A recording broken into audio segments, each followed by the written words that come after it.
What's up, y'all? I'm Will here with Schedulefly, and this is the Restaurant Owners Uncorked podcast, one of the highest rated hospitality podcasts in the world, brought to you by us at Schedulefly. We provide a very simple web-based restaurant employee scheduling software backed by legendary customer service. If you're on pencil and paper or Excel, or you're on some software with tons of bells and whistles and features you don't need or use, Schedulefly is the perfect place for you. Easy to use, point, click, and go, and we'll take great care of you. Schedulefly.com, free trial, check it out. All right, y'all, check it out. Stick is our sponsor, connectwithstick.com. This is an incredible text and marketing tool. So check this out. Engage your customers, drive foot traffic, and increase sales at your bar, your restaurant, your store with Stick. Your targeted messages reach your audience instantly, promoting special offers and events. Look, 98% of texts are seen within 3 minutes. So this thing is simple and it's effective and it works. Elevate your marketing strategy and watch your customer base grow with the most direct way to connect with your customers through text. Start today and see results on the very first text. Stick is a better way to connect with your customers and the easiest way to increase your sales. www.connectwithstick.com. And again, that's www.connectwithstick.com. Folks, this is an awesome sponsor. It's an awesome business. We at Schedulefly know them well. We know that the results are there. This is a highly effective tool, and it's run by a business run by great people. Check them out, connectwithstick.com. All right, y'all. This is, personally, this is really cool. This is Mike Sebazco with Famous Toastery. It used to be called Toast, and they're local. They actually started up around Davidson, where I went to college. That's where their headquarters are. I think the first one was in Huntersville, but my mom and I went to the Toast. Then they changed the name to Famous Toastery for years, every Tuesday for breakfast pre-COVID. And then I moved and that changed. But so this is just personally really cool. And then also this is a great brand that is growing in the Southeast and has kind of gone from, just a few local stores to they had the Famous Toastery football bowl game this year. They have a NASCAR sponsorship. So if you haven't heard of Famous Toastery yet, maybe you're not in the Southeast, you will. They're growing. They've got a great brand. Anyone you go to, I guarantee you're going to have a great experience. And Mike has come in and has been there for the last few years, but has a very, very long and successful track record in hospitality. And we were lucky to have him here in studio. We had a great conversation. You're going to enjoy this. You're going to learn a lot. And you're going to really like getting to know Mike. Thank y'all for listening. Enjoy this episode and stay tuned. Well, Mike, thank you for driving down today. Nice to do this with somebody here in the studio. It's probably 10% of our episodes are done in the studio. The rest we, have somebody in another state or whatever they Zoom in. So these are the best conversations. I get that. Here in person. So do me a favor and just introduce yourself real quick. I am Mike Sebasco. I'm the president of Famous Toastery based in Davidson, North Carolina. Nationally, we say that as Charlotte. And I've been with Famous Toastery for 2 years. And I've never been in a place this nice where I am in boots and jeans and I'm overdressed. You are, yeah. I know. I roll pretty casual for sure. I like those boots. Thanks. Okay, so 2 years there. I said I don't have a format, and I don't. But the Mhm. first question I always ask everybody is, how and when did you get started in this wonderful world of hospitality? Yeah, it's a pretty easy question. My parents were those people. At 10, I asked for a bike. They got me a paper route. Oh, okay. So when, I'm 15, you think I'd have figured that out. I asked for a car and I got a dishwashing gig for my 15th birthday. My dad took me to a little health food restaurant in Hurst, Texas and said, "Your car's in there. Go talk to Dorothy." And Dorothy was the manager of a place. And I'll never forget her. It was my first job, first real job that I wasn't slinging papers or detasseling corn. And I've been washing dishes for 40 years now this month. So that's kind of the thing. Um, Since then, been in company restaurants, franchise locations, really learned a lot from really blessed with the mentors I've had in this Mm, industry and some of the organizations I've been in as the organization has it as the industry has ebbed and flowed and changed and evolved, it kind of keeps coming back to the same place. It's about executing fundamentals, and that's what restaurant ownership, restaurant execution has really been about for me in my career. So, about 20 years ago, I was in my first foray in franchising with a Canadian company, Boston Pizza. oh yeah, Fantastic organization. yeah. One of the best gigs I've ever had. I can't say enough about those guys. And it was a great place to go and learn franchising. And when I was heading up the U.S. ops department, there was a guy in sales by the name of Michael Mabry, Okay, who, when he left the organization, he went to Tin Star and that became Mooyah, and 15 years later, we reconnected at Mooyah, ran his ops and development department there. And then he partnered up with Robert Maynard, the founder of Famous Toastery, about 3 years ago. And they see themselves as an incubator of some brands, not okay. always in the restaurant space. And I was brought in to run Famous Toastery at that time, which in itself was an interesting trip. Mike Mabry in Boston Pizza out of Canada. We I know him or we have communicated. So we had or have a ton of Boston pizzas on Schedule Fly, which I always thought was Yeah. wild because they're a Canadian Yep. company called Boston Pizza. Um, Well, that story's awesome. I don't know the story. I always wondered, like, I thought, well, maybe we're just getting a bunch of Canadian ones, but Yeah. surely they're all over the US too. And it was just like, it's all these Canadian franchisees. It was, George Melville and Jim Tree Living, up in Edmonton, Alberta, by a pizza place. This is a version of the story that I'm gonna stick with, and I'm not gonna change any of the names of places, but Jim and George bought a pizza place called Gus's or something really horrible like Yeah. that for a pizza place, and it was in the '60s, and they said, "You know, we gotta upgrade this. We gotta make it, a little more professional sounding." And that year, the Celtics had won the NBA and the Bruins had won the NHL. And they said, man, Boston's got to have awesome pizza. And neither of those guys had ever been to Boston. So that's how I got the name out of Edmonton. And I love that origin story because, like a lot of founder led things, that's how that goes. And just two great guys to steward. That business, some of the risks that they took that paid off for them, some of the risks that didn't. Their heart was always in the right place, and just a cool organization.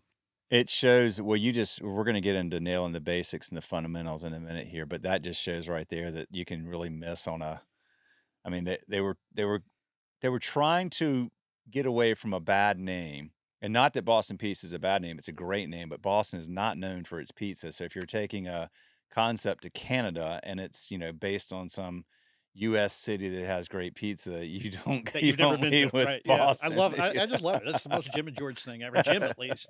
I mean, Jim was one of the first guys on a show called Dragon's Den, Okay. and he was the lead dragon up in Canada forever. And when they moved that show to the U.S., it became Shark Tank, right? Ah, And he was the okay. original guy there, and he was one of the only Canadians that didn't make that transition down, which I wish the U.S. population was exposed to Jim Treliving because he's just an intoxicating, fun guy to be around, and we're all a little nutty that do this, and Jim's nutty in the right way. Good stuff. You know, your story is and your origin story is so similar to God. I just told somebody this yesterday who they it was the folks that started have you heard of Biscuit Belly? Absolutely, Okay, yeah, so Chad and Lauren Coulter were on here on Zoom yesterday and they started out in pharmacy school and yeah. I'm like, y'all, you're literally I know that there have been other people who don't have this story, but 95% of the people come on here tell me they started washing dishes at 14 or 15 years old, and that's what it led to. Yep, And so they had a very different one.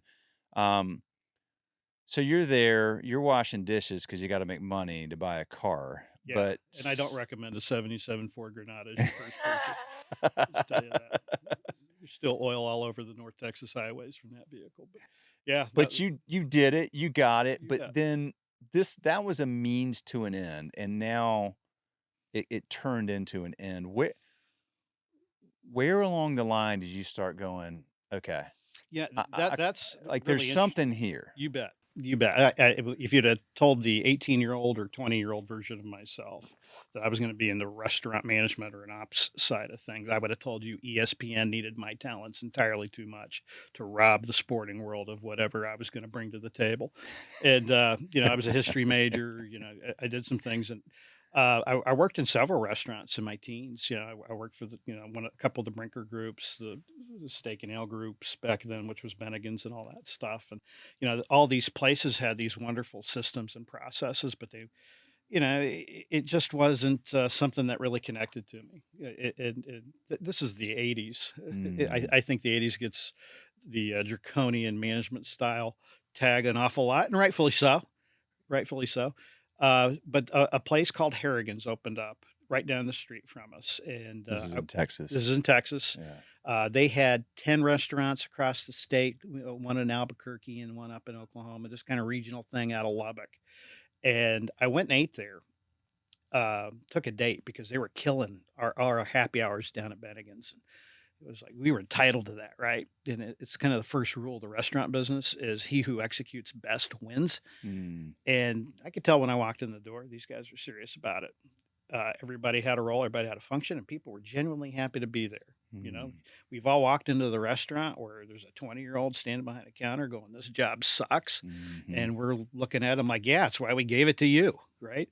There were none of those positions in this place, and I went back every day for 2 weeks to get an interview Mhm. with that organization as a server. I mean, I was a bartender at the other place, and they were like, "Man, we're full. We're full." Finally, at 7 o'clock on a Friday night, I hung out by the dumpster, which I don't recommend as a strategy in this day and age. But I caught the GM when he was on his way home, and I said, "Just give me a shot." And he said, "Be here for orientation tomorrow morning." And I said, "Great. What time?" He said, "6 a.m." Nobody does that. Yeah. Nobody, but that was part of the weeding out policy. What they had built was kind of this culture and the system where they were really serious about it. And as I got to know the guys that were and gals that were part of the system, in fact, that next morning, that orientation, I remember there was a gal working her fanny off at 6 a.m. taking a bar inventory. And she had a sweat ball dripping off her nose and was just working it really hard. And she and I had been married for 30 years now. So, that Ah, was I met her there. ah, Everybody had just a role to do. But what the secret to Harrigan's was that really, really good scratch made food at a really, really fair price. mhm. And I mean, they controlled costs by just making sure they executed everything perfectly, and they took the time to train. And if there's one thing that I've seen over 40 years through all the technological advances and stuff that we've done is that nobody spends the time or money or investment in training. Okay. That orientation at Harrigan's lasted 4 hours to be a Mm, server. gotcha. Nobody does that. No, well, we're rolling that at famous Toastery, but Harrigan's morphed into a concept called Don Pablo's. Okay. They took the Mexican items off the menu, and I was in Don Pablo's number 4 as an assistant manager, but I saw a culture where, the restaurant managers I'd had in my previous lives, were all working 100 hours a week. These guys were doing 65, 70, really dedicated to it, but they had a right of self-determination. Mm, Like at Bennigan's in the late 80s, if you were missing your labor budget, you had every manager in the building the last night of the month washing dishes. Not saying that didn't happen at Harrigan's and Don Pablo's because it did, but it happened based on however you had planned and executed. And that was kind of unheard of. Everybody was married to these systems. These guys let you think a little bit, but mm. kept you in on the riverbanks. And philosophically, they just had it right. It's about the guest. It's about the guest. It's not about making money. And if you do that, the money comes. And my dad even saw a change in me. He said, like, "Hey, it looks like they're teaching you something about business, and you're a bit of an evangelist, for this Yeah. organization." So, uh, we grew a lot more Don Pablos than we ever did Harrigan's. Like I said, it was a number four. We grew eventually to 170. And, when we went public, had a great story there. I was in multi unit management at that time. It was the first 13 years of my career. Thought I was going to retire from there. And then somebody bought it. And that happens an awful lot. Somebody bought the organization. They were also a publicly traded company. We were just another brand of them. Out went the tilt skillets and the stovetops, and came the microwaves. And I probably should have left that day because Mm, the fundamentals of that concept were just shot at that point. yeah. So I thought, Expense control. yeah, yeah. But that's when I saw guys that were able to go to church and guys that were able to raise their families in the restaurant business. That's when I started to consider it because I had never really seen that. I just saw how taxing it was on family life and what we would call normal life. But yeah, you're going to work and you're going to work hard, and certain things will fall onto you that you just own the outcome and the result. And that Harrigan's Don Pablo's group is the first time I saw guys that were able to get to their kids' soccer games and baseball games and stuff like that. And sure, they would come in after the game and take an inventory or close or make sure the order was right. They never completely divorced themselves of it. But I saw them having lifestyles and families and things that I had never really associated with this industry. Hmm. Yeah, that's interesting because the you said in so many words, when you focus on the things that the guest experience, the things that matter the most, the money is the byproduct of that. Exactly. It flows downstream Yeah, from that. exactly. The challenge is when you have a buyer, whoever that was that comes in, and if they own multiple brands, those types of transactions, it's all about the expense side of the balance sheet, and it's measurable stuff. Hmm. The microwave is cheaper than, so it doesn't often, not always, but a lot of times those are numbers guys and gals that don't understand culture and experience and how the guest feels, which is this sort of like magic alchemy that if you can create it just works, but you can't like put your finger exactly on it. And then Absolutely, man. that becomes this, well, I can tell you this, the microwave costs this, the stove, like, look how much we'll save. Yeah. And then all over time, that guest experience gets watered down, and then the culture just gets just destroyed. And then I don't know what happened with Tom Pablo's eventually, but it's not the place where folks that were there during the time when it was thriving and growing, and then getting to the point where it could become a public company. Those kind of people are not going to stay in that kind of environment. Yeah, I'm not saying Don Pablo's Harrigan's had a monopoly on a culture that was effective within the industry. I will say that there are very different bean counters in the world. Yeah. In fact, our VP of Finance and Accounting at Famous Toastery is like me, an unfrozen caveman operations guy. He gets it. He gets what drives these things. So when he's looking at a balance sheet and a P&L, he understands what drives those results and what we have to get better at. So you just can't cut your way to prosperity. Yeah. And I think that was kind of the thing going on in the 90s and through the tech boom as we got into the early 2000s. That's what a lot of folks were trying to do, is just trim it up, right size it. I mean, and I get why. Commercial real estate is the one thing that hasn't corrected. Everything else is corrected. Commodities have corrected in some capacity. In some capacity, labor has corrected, as even though it's escalated. But that commercial real estate piece, back then when we started in this, we were all playing an EBITDA game. Right? It was earnings before interest, taxes, depreciation, amortization, and rent, because we all owned our property. And then you get to the late 90s where everybody started doing sale leaseback programs, and that applied pressure, right? You no longer own the real estate, so you don't have appreciation there. You no longer have that asset on the balance sheet. Hmm. Restaurants were strong enough to be able to, proceed in an EBITDA environment where it was just what are the grassroots of this business? Is it profitable? And that's pure restaurant. However, you know, you can be a little late on your own rent check, Hmm. right? Yeah. Landlords tend not not to allow that, not to be as forgiving. Yeah. So, it did apply a lot of pressure, and it's just how you look at the business. The flip side of that, as we were cutting that, the first place I think people were cutting over time was in training. Hmm. They were going to more packaged product to use less labor. Not that everybody fully captured any of that. And, I think anybody that's has an ops background like me will laugh and understand what I'm talking about there, because we Yeah. brought in all these initiatives, but we really didn't save any labor doing that kind of stuff.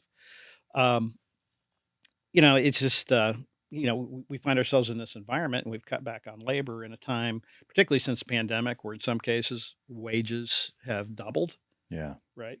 But I'll tell you, it goes back to something I saw 15 years ago in a concept I was in, that in my 40 years in the industry, I've seen it twice. It happened on the same week. When I was out in California, I saw a server and a line cook retire from a restaurant that they'd been in for 25 years. They Mm. retired. They And this is in retired. California, where Yeah. the cost of living, is crazy Mm. and atrocious. But they made a good living. They were able to take care of their families. They were respected members in their communities, because I was really intrigued. I mean, as you know, restaurant careers tend not to end that way. Right. Somebody throws their sucker in the dirt, there's some screaming, some shouting, or just a no show. But this is a culture that had it right, and that's what we wanted to be a part of, and that's what the Heritage Don Pablo's concept was about. I've been blessed to be with a couple other organizations like that, and that's kind of where we are at Famous Toastery now. Whether it's our company restaurants where we operate six, and we want people to have a path where they can take care of their families, they can take care of their kids, they can take care of their social lives, be members of the community, but live their life a little bit, right? Yeah. And that's what's gone on. Well, for a lot of years, even though we've doubled salaries and wages in some of these hourly positions, they were way behind. They were way behind, and I think that's a byproduct of what happened in the '90s when we all did these sale leasebacks. We used to own our property. Now we don't. So there's a lot of pressure on the business to carry, an EBITDA number that is a little tougher than it was when we all started this thing. In Hmm. my case, 40 years ago. Yeah. Yeah. So they were. Was this a concept you were at where you had two people that were able to I was retire? in this particular concept. I'm not going to give them too big of a shout out because they messed it up Okay. after we all left Okay. there. But it was a legacy 50-year-old brand that Yeah. actually did get to national. Same thing that happened to Don Pablo's happened to them. They were bought out by another organization, changed their culture, changed the core, the ethos of the brand, and then it kind of withered up. But to have a server for 25 years, that's a pretty special thing. And just left, retired. There That's was a big amazing. cake. Yeah. That's amazing. We Who need more is? of that. It's what it's. I mean, that's not an uncommon thing. A brand has some magic that propels growth. Growth leads to an IPO or whatever, and then over time, that brand may fade away. What are some brands, you've been doing this a long time, that you either have or have not worked in, but that you admire and study because of their longevity and success? You know, I admire not necessarily staying power. I admire quality. Hmm. Um, the Papa's chain of the '90s and early 2000s, I think, was probably a gold standard in casual dining, and that's what I was in because they committed to the training.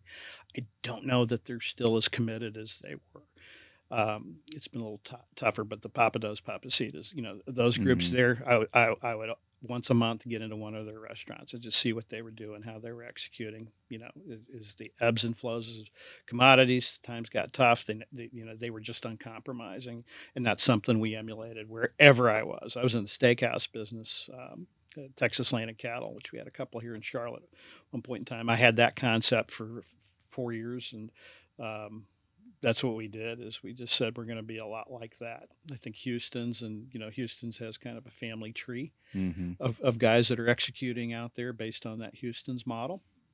I do like that, but I really, really, really like the premise of the brand I'm in now at Famous Toastery.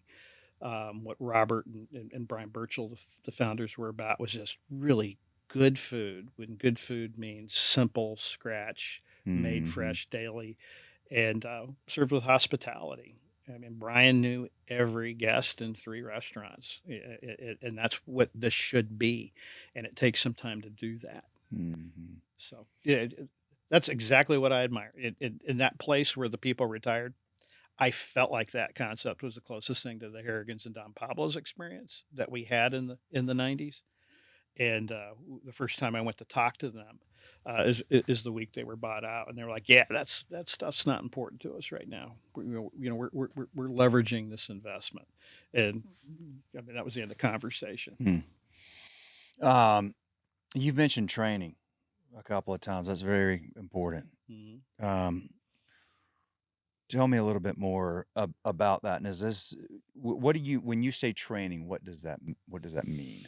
Yeah, training is about an outcome, right? It's about something other than yourself, but it's delivering a desired result. One of the kicks we're on right now is Maya Angelou quote: "People forget what you said, forget what you did, but they'll never forget about the way you made them feel." Right, Right. and that's the outcome of the training that we're after. So I'll go back to that very first day I met my wife. Later that day at Harrigan's, they wouldn't let me touch anything that was going to touch a guest because they had a concept there said permit no employee to perform any job or task until they were properly trained. The only thing I was qualified to do on day one was sign in on my timesheet. And then they took me through every menu item. Also met my best friend that day too. He was in the salad expo station, Okay. right? You know how guys just connect. Yeah. Sometimes I was originally from Iowa. He's from Kansas. I wrestled. He wrestled. We're just kind of talking, and the general manager comes walking in the kitchen, and we're at the salad station. There's no business in the restaurant just yet, and the dude whips out a toothbrush and starts scrubbing a wire rack. And I'm like, "What are you doing?" He's like, "You didn't bring your toothbrush?" I'm like, "No." He's like, "Here, use mine." So the general manager's walking the other way, and I am scrubbing furiously on this wire rack. And the GM stops and looks at me like, "What are you doing, man?" So I'm cleaning with my toothbrush. He's like, "Don't do that." So we've He been best friends gotcha. since that He day. gotcha. We've been best That's friends since freaking that. great. Yeah, yeah. Oh, I love it. I love Matt. It's been 40 years of that. you know, That yeah, with is that. classic. Yep. I love that. However, so as we got down to business there, that day, at the end of the day, I was qualified to make 3 of the 7 salads on the menu. No, I was not allowed to touch a baked potato, not allowed to do anything. So they had this kind of stepping stone to fundamentals. Mhm. And, I think the best analogy I have for that, it goes back to a John Wooden piece. Everybody has it's seen his triangle of success at some point in time, but the most fundamental thing John Wooden did for every year, whether you are a freshman, sophomore, upperclassman, anything. The very first practice at UCLA was how to put on socks. Mhm. Day one, minute one of every practice. And even if you've been through it before, there was a refresher how to put socks on your feet so that you didn't get blisters. And then they moved on to how to tie your shoes How to tie your properly, shoes. I remember that part. Yeah. right? Yeah. And these are the fundamentals that we just kind of break ourselves upon. So when you walk into a restaurant or somebody's restaurant where somebody didn't get the message, things are not happening for one of two reasons. If they aren't happening, either the frontline team member can't do it or they won't do it. Mm. It's pretty rare anybody woke up this morning to screw up my restaurant. Right. So it's typically they can't. It's because we didn't spend time to train them, and that's what Harrigan's and Don Pablo's and some of these other concepts what we're working on right now at Famous Toastery has really deciphered is how do we get them to understand the outcomes and why and what's possible and how they can inject some of their personality into it. So it's a lot of role playing. I mean, the fundamentals of training are tell, show, do, review, right? And it seems to me more and more as folks are embracing YouTube training and video training that you're missing the coaching moments. My management training program in a company restaurant for Don Pablo's was 12 weeks. The manual was like 7 pages long, just tiny. And Mhm. it was all concept about how do you handle situational leadership. Very, very hands on. And someone had to sign off on me before they would let me out into the world to go deliver guest experiences or be in charge of a guest experience, which was the most fundamental sacred item in the restaurant, Mm-hmm. was just training, training, training. And like I said, and I know on a bit of a ramble a few minutes ago, but as the pressures fell on the P&Ls, those are the things that went away. I remember a time where everybody's training budget was 1% of sales. And I remember first year at Don Pablo's when we were bought out, it went to point 0.8 to point 0.5. And then by the time the final budgets were written, it was a 0.1%. So that's a 90% reduction Mm. on how you were supposed to train people. Yeah. And no secret that that's really where the wheels started coming off on what the guest was experiencing. And that happened pretty quickly. Is your training done? Is it all done in house? Do you Yeah. outsource any of that? Yeah, Okay. no, we don't outsource anything. I got a very talented.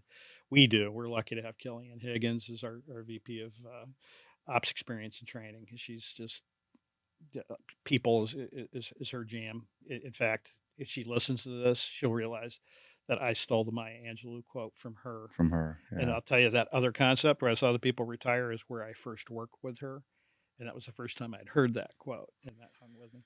Do you know the Indigo Road Hospitality Group? I've heard. I'm not. Oak Steakhouse, Oku Sushi. They're around here. They've got like 30 plus restaurants around the southeast. But they're big into that. Like that Yep. same quote. And that's true. I mean, you remember how people made you feel when you leave a place, and it is.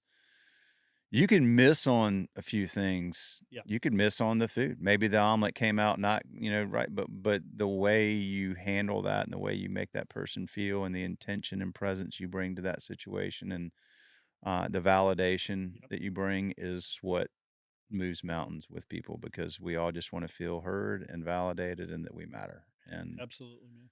yeah, that's amazing. Okay. So let's talk about the story of Famous Toastery. Yeah. Um, I love. I mean, I'm from around here, and Right. I went to college at Davidson, and I have known Famous Toastery for a while and frequented Famous Yeah. Toastery, but I don't know the origin story. Yeah. It's really not unlike Jim and George. So we got Brian and Robert, two New York guys, right? And they're I think Brian's parents were the ones that first got to the Lake Norman area Okay. to retire. These guys grew up on the same street, Holiday Park Drive on Long Island. Mm. They'd known each other since they were 5. Brian comes to visit his parents and says, I think we could do a breakfast place here. So the parents are retired here. He's a retired cop. Robert's dad is a retired New York City fireman. And in fact, his 9/11 gear is hanging in our Davidson location with a picture That's cool. of him on that. So, these guys are Yeah. good, hardworking, blue collar dudes. And Robert had a background in finance and accounting. Brian was a lifelong front of the house restaurant guy. And they brought down a chef of theirs.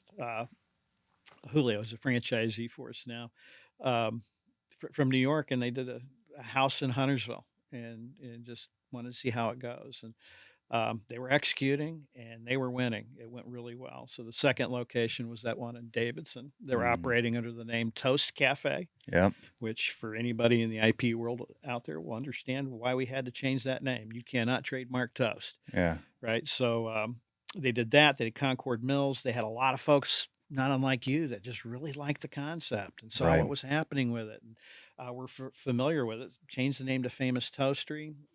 One of the first franchisees who, Stacy White, who owns our both Mooresville locations, she waited tables at Famous Toastery. Yeah. Right. She was a school teacher. She and her husband scraped together everything they had to make it go. All right, y'all, check it out. Stick is our sponsor. ConnectWithStick.com. This is an incredible text and marketing tool. So check this out. Engage your customers, drive foot traffic, and increase sales at your bar, your restaurant, your store with Stick. Your targeted messages reach your audience instantly, promoting special offers and events.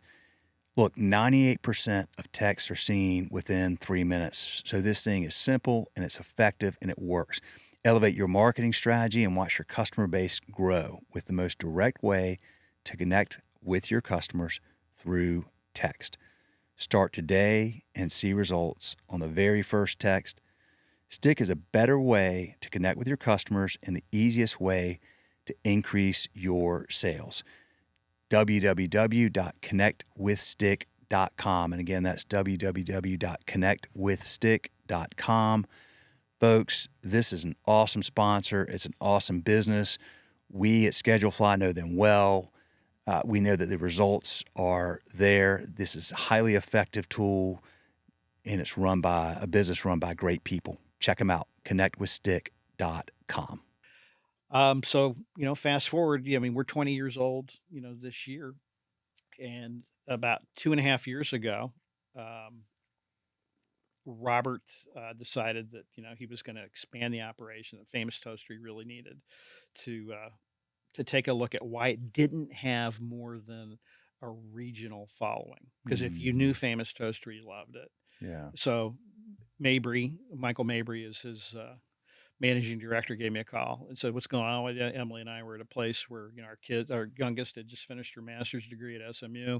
She was playing soccer internationally. Our oldest was, in a relationship where she's, about to get married, and she's in the marketing world after her soccer career. They're doing great. And I'm like, do we have one more adventure in us? Let's go check out this Famous Toastery. And, my wife said, "What?" And I said, "Famous Toastery." She's like, "What is that? I don't get what that is."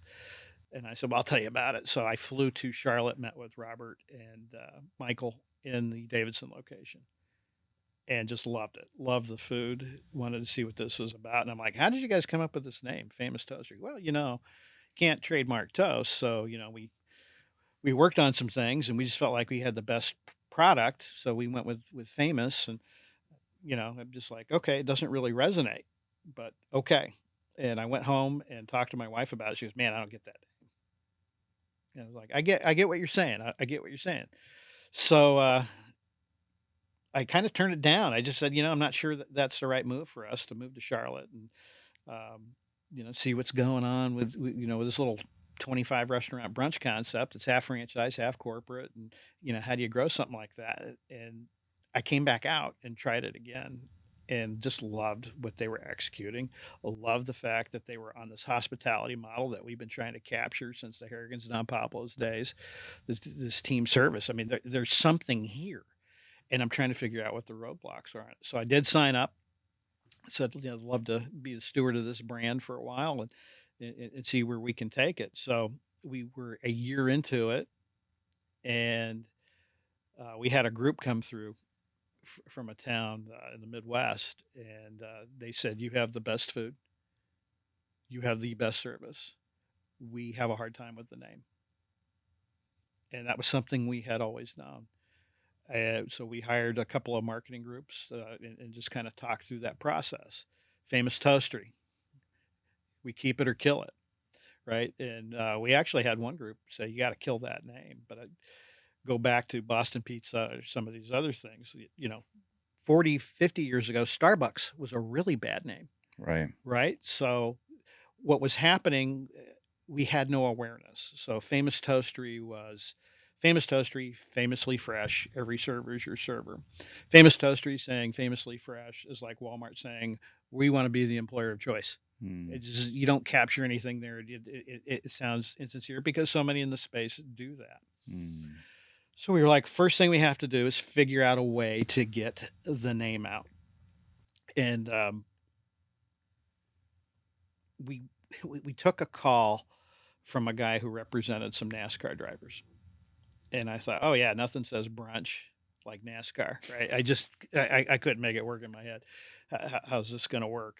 And it was going to be the small part of whatever else we have going on as we figure out a way to get the name front and center.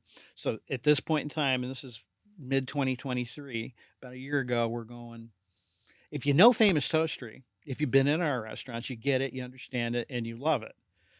But outside of the Charlotte, you know, South Carolina and Virginia area, nobody knows who we are. They don't get what a Famous Toastery is. So we've got to figure out a way to do that. And it turns out NASCAR is a pretty good vehicle for that. The demographics are stellar for NASCAR, But at the middle of the year, I've already spent my marketing budget. And we talked to a guy about 3 different NASCAR drivers. The first one was so wicked expensive. A month of him blows our annual budget, Okay. right? The second guy was in there and liked us.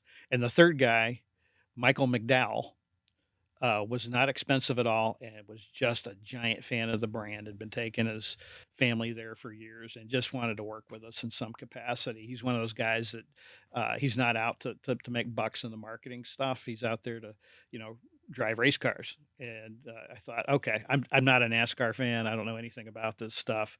Tell me how our brunch spot and this NASCAR guy is going to work. So we agreed to have a meeting with Michael, and I have no idea who this guy is, what he looks like, what it's all about. I just know he's won the Daytona 500, and he had just won the Brickyard last year in Indy, which is we're recording that race is coming up, and hopefully wins it again and gets to the playoffs. But I'm like, this guy's been in like 500 races and he's won two.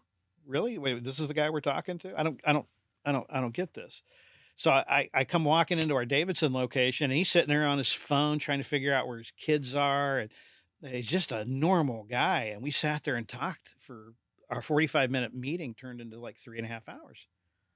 And I just walked away from like, this is somebody we need to be partnering with in some capacity. Yeah. And I mean, in the year we've known him, he's gone from being just kind of like this professional relationship to a friend, and a friend to his team. The people he puts around him are just so culturally relevant to who we are that we couldn't have asked for a better partner. To me, the space felt funny. Well, the Charlotte Roval race was coming up. That was our first real foray into it, and we had some skeptics on the decision making team that why we've entered this NASCAR relationship with our remaining budget for the year.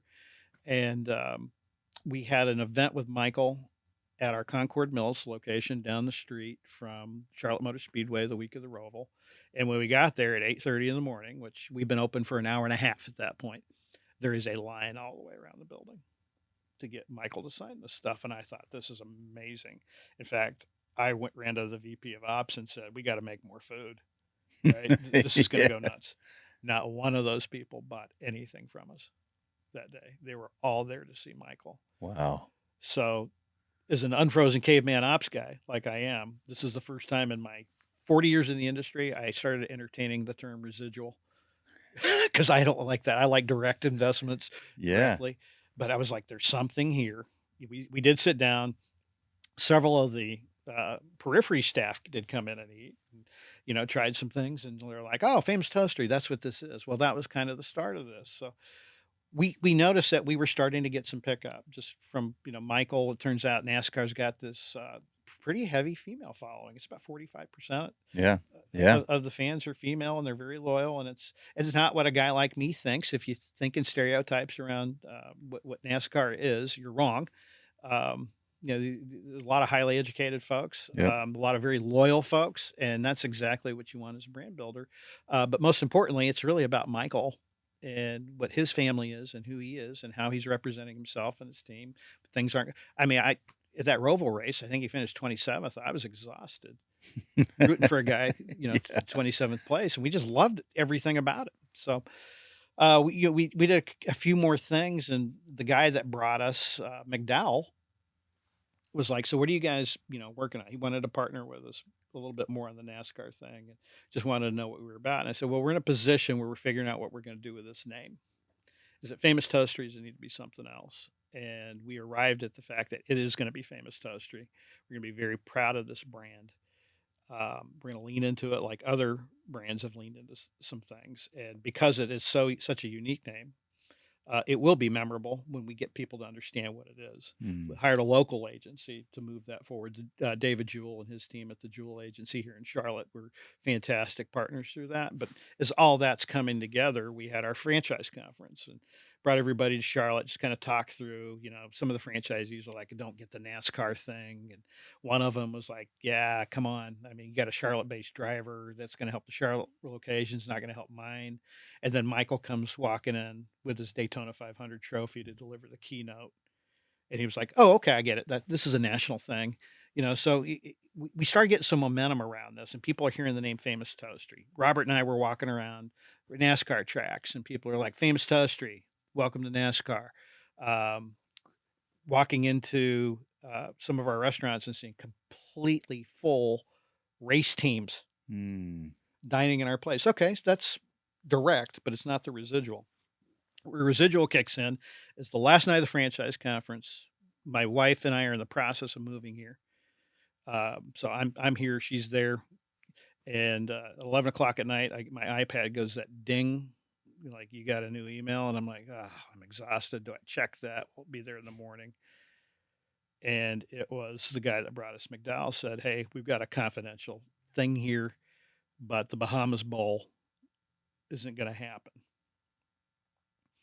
And they've got a decent price, but they're moving it to Charlotte, and there's a title sponsorship available for that. And would you know anybody?" And I did have an actual Dumb and Dumber moment where I thought, "Gee, some lucky guy's going to get a bowl game." Right? I thought about it for about 2 minutes, and it's 11:05. Excuse me. I called Robert immediately. I was like, "Hey, man, did you see this email that we just got?" He's like, "Who died? Why are you calling me?" I said, "We're in the brunch business, man. We don't do this 11 o'clock stuff."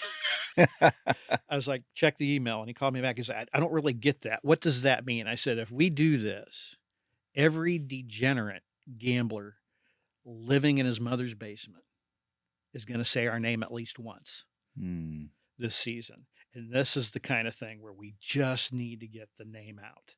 Yeah. Right. Everybody on an ESPN scroll is going to see our name. We didn't know. I mean, we've only got 8 weeks to throw this thing together. But if we don't have the relationship with McDowell, I don't get that email. Right. Yep. So we really kind of changed the paradigm of who we were in the spaces we've been working in.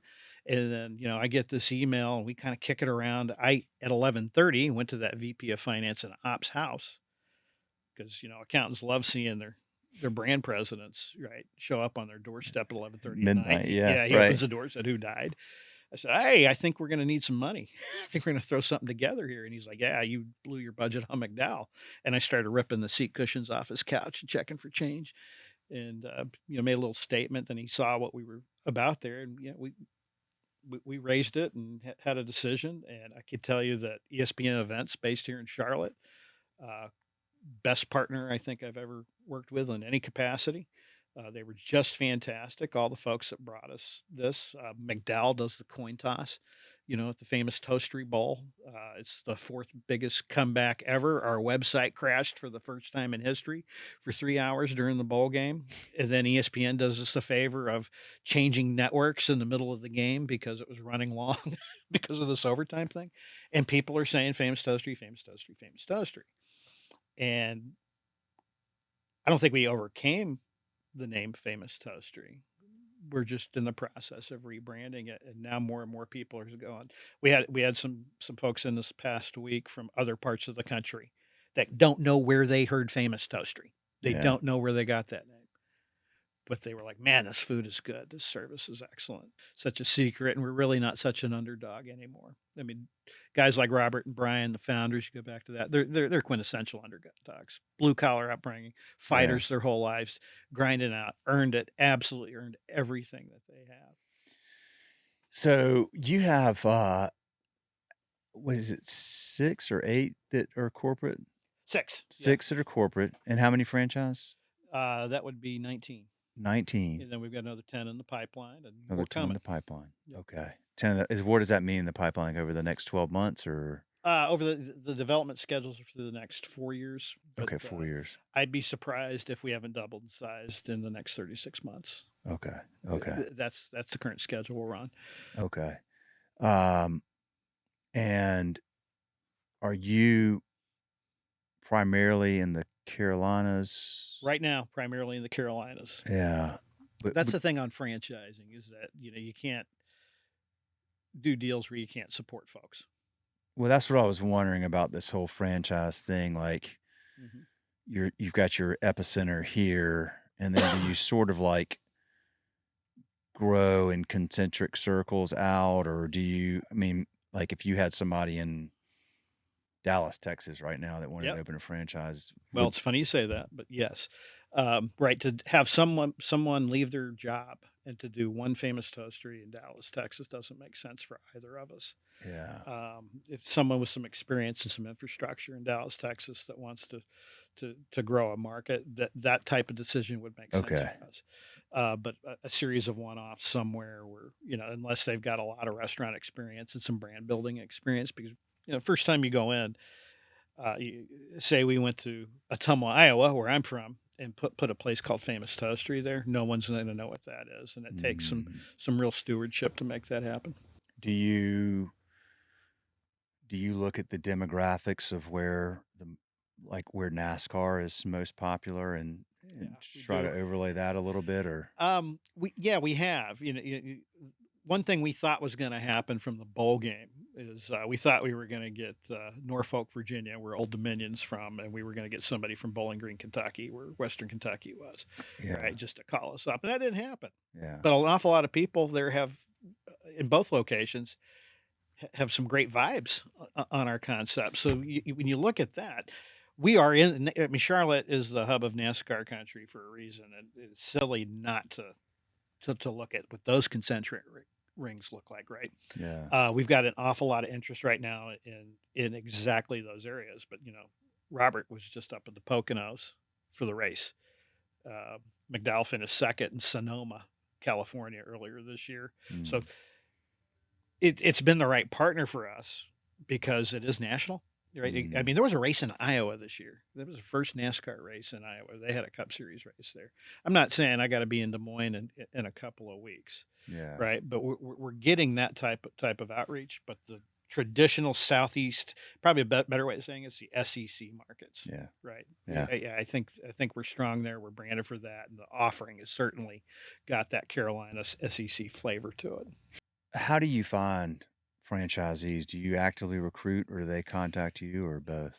Yeah, it's an awareness campaign, really, is what it's about. We're not here to sell franchises or sell restaurants to people. I mean, that's just a road to nowhere. A franchise relationship in its purest form should be a partnership, Yeah. and we're just looking for the right partners for people. Now, some of the one-offs that we've done, I mentioned Stacy is, she's a school teacher who's become a heck of a restaurateur. We have a former VP of sales for Carrier Air Conditioning that has a great restaurant up in Virginia. We have a nuclear pharmacist in Roanoke, Virginia, right? So it can work. For the term is corporate refugees, but when they come in for a discovery process, that's where we're getting to understand them and they're getting to understand us. And um, this year was the year we got to say no to some people. Like, hey, we don't really think this is for you. So Mm. it's about partnership. We'll talk to anybody that's interested and wants to know about us. Just to be respectful, we are in the hospitality industry, and Yeah, sure. that's the culture. But it's not for everybody to come in. Just because you like to eat doesn't mean you're a good restaurateur. I got 40 years to tell you I like to eat, and it took me a while to become a good restaurateur. Yeah, right. Right? Oh yeah. Well, there's a lot of those folks that are sort of like I'm tired of the corporate Yeah. thing and I want to get into something and I don't necessarily want to far enough along I can't take the risk of building my own concept, but I can take somebody else's playbook and try to execute, but it's a probably a bigger transition than a lot of people in corporate America think to get in. It is. You can have a great brand and a great playbook and a great team behind that brand, but man, it's a Well, different way of I'm glad you brought it up because it's a big. I was a franchisee of a concept for a little bit, and the biggest transition you make from a W-2 employee to quarterly taxes, right, right. is that you get the last paycheck, Yeah.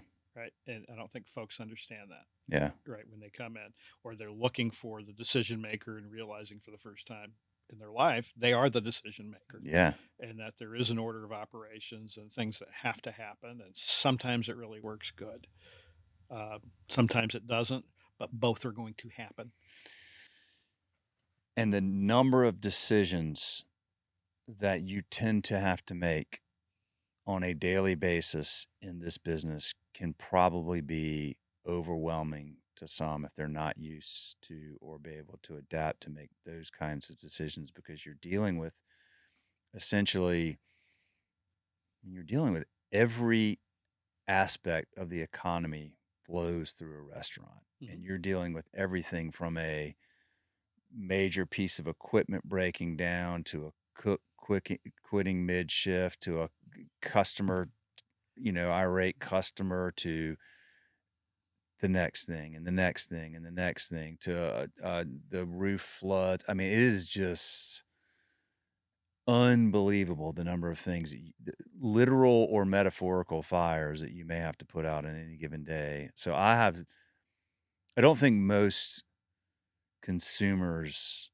really understand what it takes. Yep. I believe through having done so many of these episodes over so many years and used to think that I wanted a restaurant and now have zero interest in that myself Oh, because come on now. I don't have that skill set. So I admire it a lot. Yep. I've grown to have a tremendous amount of respect for people that are able to day in and day out make these decisions, build a team of people that they can trust, and just all of the ebbs and flows of every single day in a restaurant to me is it's got to be massively rewarding when you get it right. Oh, But then man. you got to get up the next day and like, who cares what happened yesterday? We got to knock it out of the park again today. And that's a Athletes real, call it being in the zone, but yeah, there's nothing, I mean, I'm telling you, nothing on this earth more intoxicating than a well-run shift if that you're in charge of. yeah, I'm telling you, it's it's that's how awesome. it gets in your blood, right? When Yeah, people are digging what you're doing and you can make a living at it, yeah, that is why we do it, yeah, right? yep, We're all, I mean, those of us who are good at it tend to be pleasers by nature. yeah, You know, I'll tell you that. sure, sure. Yeah, and if you're not, I mean, this stuff will weed you out pretty fast. Yep. So okay, so you've got these 25. You're in this space. It's an interesting space. You've got First Watch. You've got Eggs Up Grill down Yep. here out of Spartanburg, and then you've got like I just meant you've got Biscuit Belly and Vicious Biscuit. Not direct, but all in this sort of like breakfast lunch kind of Yeah. space. So there's a lot of There's a lot going competition on there, there. A right? lot going on right now. You bet. First Watch was one that Emily and I, when we moved to Cincinnati in the mid '90s, we were in First Watch every week. Our Yeah. kids Is grew up that where there, that so started? I don't know exactly where they started, but I know they had a stronghold there, and it was 10 miles to get to it, which isn't convenient for anybody, even on a Sunday. And that was our weekend spot. What the original First Watches were, and they've done a wonderful job scaling and growing the brand. Um, what happens, I think, in the brunch space is the same thing that happens in any other restaurant. The fundamentals are true. Is Yeah. that we're 20. First Watch is probably about that old, maybe a little older. No, they've got to be pushing 35, 40. But you go through years of creep on your menu.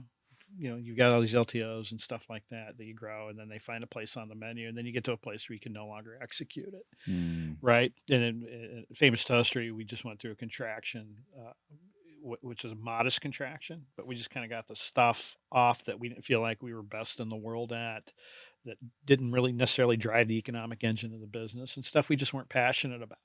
Yeah, I'm Hmm. looking at you, liver mush, right? I mean, just stuff like that that was not working for us. Um, and because of that, there's got to be a system. What you were just describing is kind of mundane of the day to day. Well, we tend to do that as brand leaders or brand owners. Is that we don't have a check and balance for the offering, right? What is it we're continually doing?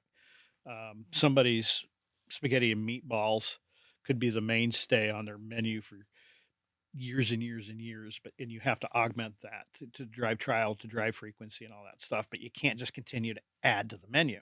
Yeah. Next thing you know, you've got all these SKUs. So from time to time, and we do it annually, we just look at what it is we're selling, and you got to earn your real estate on the menu, Hmm. right? um I lost my train of thought on that after that.